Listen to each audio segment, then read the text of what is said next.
Padawans, it's Mrs. Angel with today's lesson on the angle addition postulate. So now that you've had a little bit of time to look at what an angle is and a couple of basic examples, we're going to use this lesson to go over some more complex examples. So it's all about using the diagram to figure out what is it that you know and what is it that you're still trying to figure out.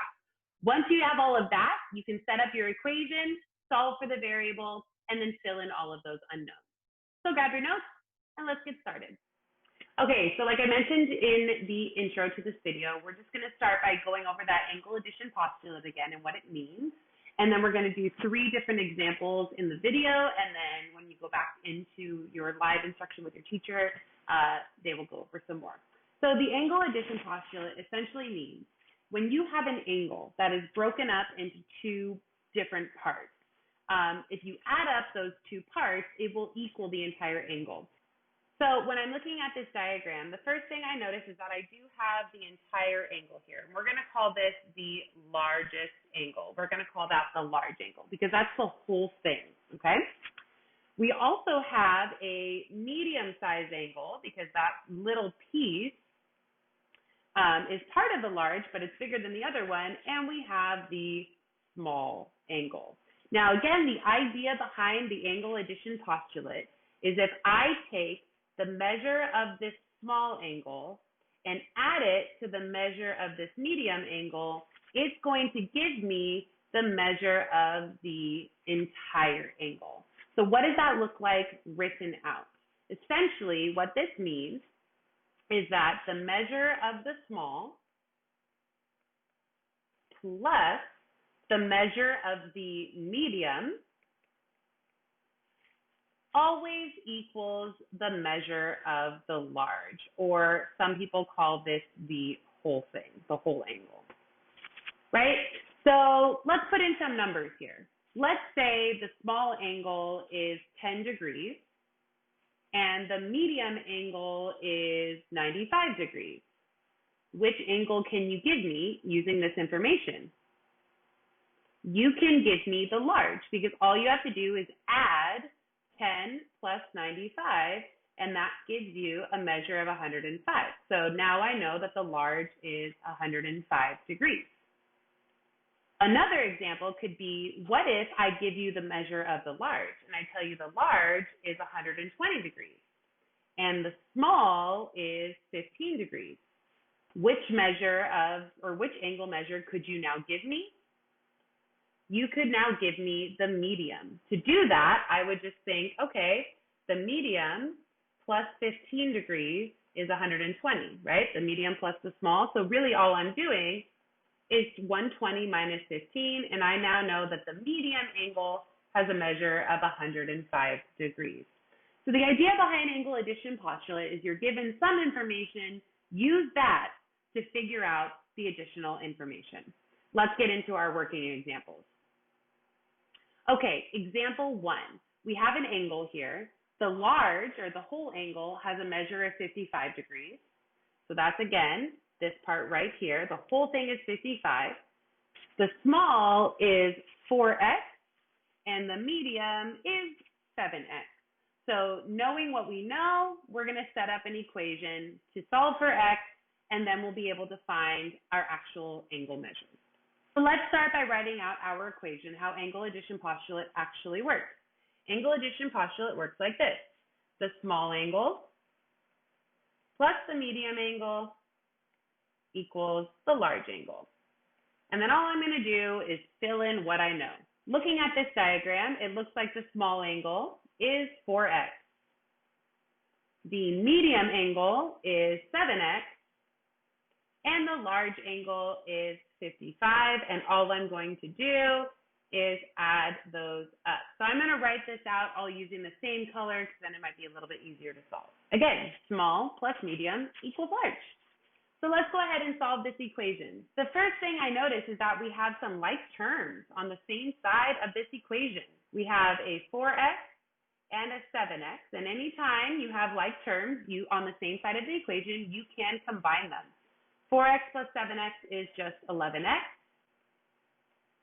And now it's a pretty simple one-step equation to solve. All I have to do is divide both sides by 11.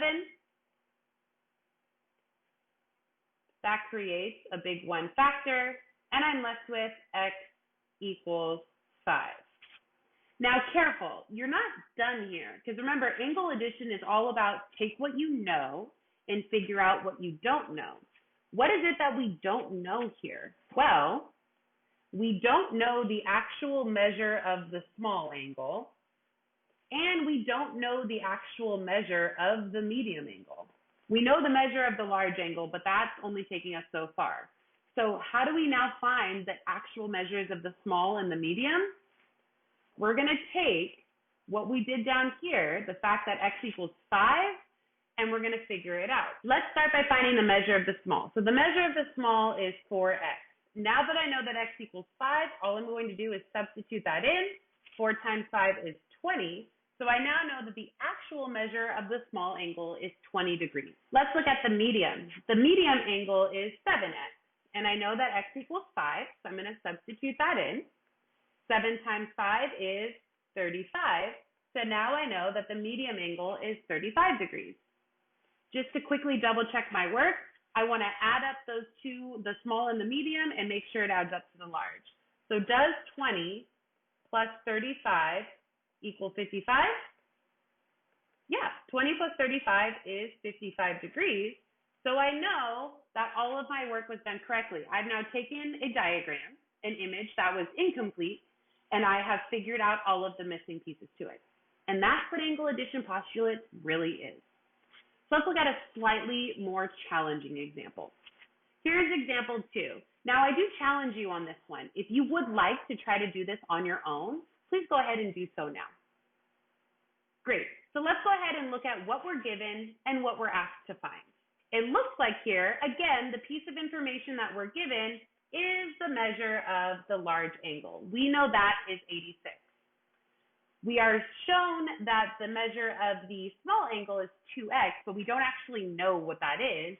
And we have an expression for the medium angle at 4x plus 20, but we don't actually know what that is. So our goal here is we need to, again, find the measure of the small angle and find the measure of the medium angle. So just kind of keeping that in mind, that is our goal.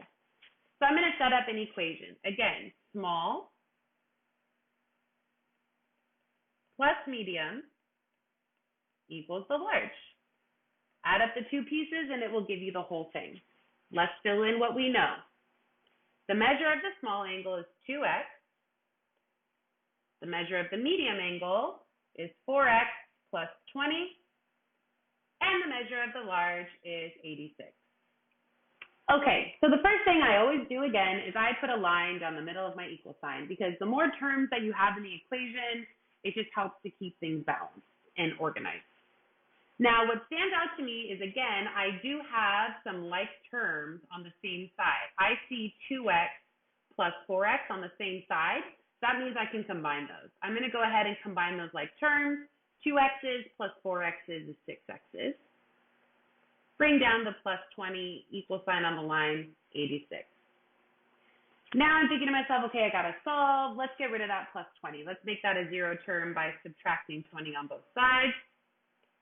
That does make a zero term. And that leaves me with 6x equals 66. Yeah, 86 minus 20. Yeah. Now it's pretty simple. I'm just going to divide both sides by 6. I'm running out of room here, so I might pull this off to the side. And it does look like 66 divided by 6 is 11. So if everything I've done is correct, I'm thinking x equals 11. And that's going to help me figure out my missing information. Remember, you're not done here. This is just going to help you get to the next step.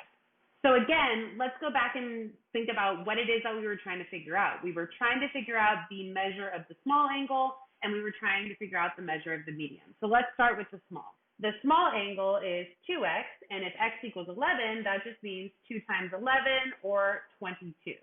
So the small angle is 22 degrees. The medium angle was a little bit tougher. That was, let's see, 4x plus 20. So when I plug in 11, that's 4 times 11 plus 20. That's 44 plus 20, and that's a total of 64 degrees. So the medium angle is 64 degrees. Now let's just do a quick check. Does 22 plus 64 equal 84? Yes, it does. So we now know that we have successfully found the measure of the small and the medium using the equation that we set up by angle addition postulate. Done. All right, one last example before we send you back to get some more practice with your teacher. All right, example 3. If you would like to try this one on your own, go ahead and do so now. Okay, let's take a look here. So this one's a little bit tougher because if I look at what I'm given, I'm not given much. I don't really know the measure of the large angle because that's just 11x. I don't really know the measure of the small angle because that's 2x, and I don't really know the measure of the medium angle because that's 4x plus 30. So at this point, I know nothing. So what we're going to do is we're just going to write out everything that we're trying to figure out. By the end of this, we need to figure out the measure of the small angle, the measure of the medium angle, and the measure of the large angle. At this point, we don't know anything at all. So let's start with an equation. Again, in our equation, small plus medium equals the large. We always just start with that. Let's fill in what we know from our diagram. What do we have for the small? We have 2x plus. What do we have for the medium? We have 4x plus 30. Equal sign, and what do we have for the large? We have 11x. Doesn't give us much to go on right now, but let's see what we can do. So I've gone ahead and I've written it out all in one color because it might be a little bit easier to find or to see. And now I'm going to put the line down the middle of my equal sign so that I'm ready to get started solving. So the first thing that I notice here is that I have some like terms. I have a 2x plus a 4x on the same side of the equation. So let's go ahead and combine those. 2x plus 4x is just a single 6x term. Plus 30 equals 11x. Now, something else that stands out to me here is that this equation has variables on both sides. On the left side, I have a 6x, and on the right side, I have an 11x. So I'm going to solve this differently. I wouldn't want to subtract 30 here because 11x and 30 are not like terms. I can't combine those. That isn't going to do anything. So we're subtracting 6x on both sides.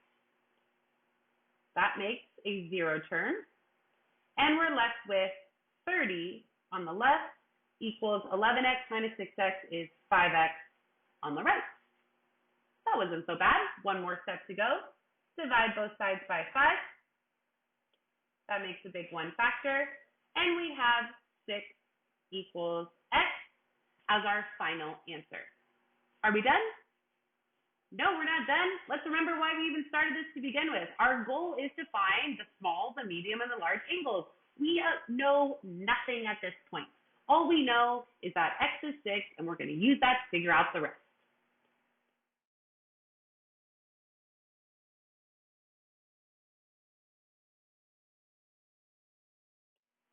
All right, let's just do a quick recap before we end today's lesson. Number 1, always use the diagram to figure out what it is that you know and what it is that you still have to figure out, or what's called your unknowns. So use a diagram and just figure out, and do I know the large? Do I know the small? Do I know the medium? What is it that I don't know? So that it always comes back to that at the end. Second step, set up your equation. Remember, the equation is pretty much always the same. It's your smallest angle plus your medium angle equal to your largest angle. It's always going to be that same equation. And then finally, in your last step, use the value of x to find your unknowns. And always, always, always, always check your work before moving on. That's it for today's lesson. I will see you next time.